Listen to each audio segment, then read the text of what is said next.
आप देख रहे हैं न्यूज नाउ 24/7। ताज़ा खबरों के लिए हमारे साथ बने रहें। भाजपा नेता गौरव भाटिया ने कांग्रेस द्वारा महाराष्ट्र के मतदाता आंकड़ों में विसंगतियों को लेकर लगाए गए आरोपों को सिरे से खारिज किया।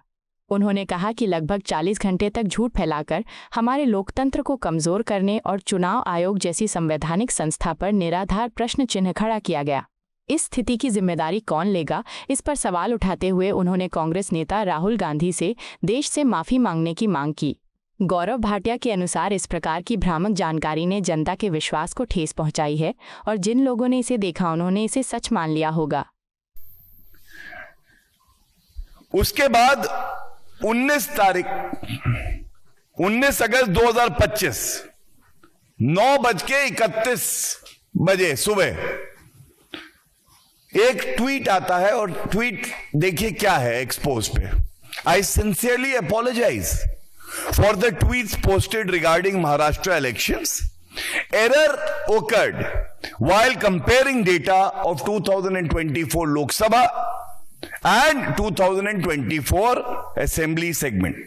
The data in row was misread by our data team. The tweet has since been removed. I had no intention of dispersing any form of misinformation. अब मैं एक बात पूछना चाहता हूं बड़ी जिम्मेदारी से। 40 घंटे तक ये झूठ परोसा जा रहा था। कांग्रेस के नेता पवन खेड़ा इस पे ट्वीट करते हैं, फिर डिलीट करते हैं। राहुल गांधी के बेबुनियाद आरोप भी CSDS के डेटा पे आधारित हैं। 40 घंटे तक ये जो झूठ परोसा गया, जो अफवाहों का बाजार गर्म किया, हमारे लोकतंत्र को कमजोर करने के लिए, निर्वाचन आयोग पे बेबुनियाद सवाल उठाने के लिए, इसकी जिम्मेदारी कौन लेगा? क्या राहुल गांधी देश से माफी मांगेंगे? क्या ट्वीट डिलीट कर देना, एक्सपोज डिलीट कर देना, जो नुकसान आपने लोकतंत्र को पहुंचाया है, जो तार तार किया है आपने जनता के विश्वास को, उसका क्या होगा?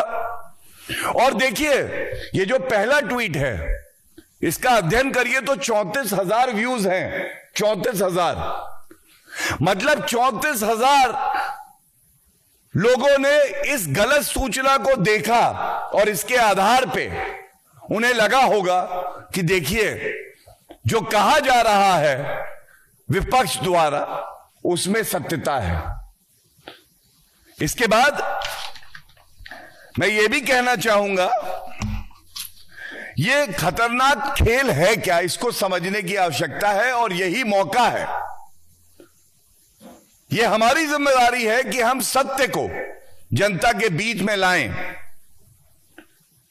ये जो अपने आप को सर्वे संस्था बता रहे हैं, ये कुछ नहीं है, ये कठपुतली है राहुल गांधी जैसे नेताओं के हाथ में, जो जनता का विश्वास तो नहीं जीत पाते, लेकिन बेबुनियाद आरोप लगाने के लिए उनको ऐसी एक संस्था चाहिए जो कि फेक डेटा, गलत तथ्य परोसे और उसको फिर वायरल किया जाए और सोशल मीडिया पे और प्रिंट और इलेक्ट्रॉनिक मीडिया में कहा जाए, देखिए फलानी संस्था ने कहा है कि इस तरह से हमारे देश में जो चुनाव प्रणाली है उसमें धांधलेबाजी होती है।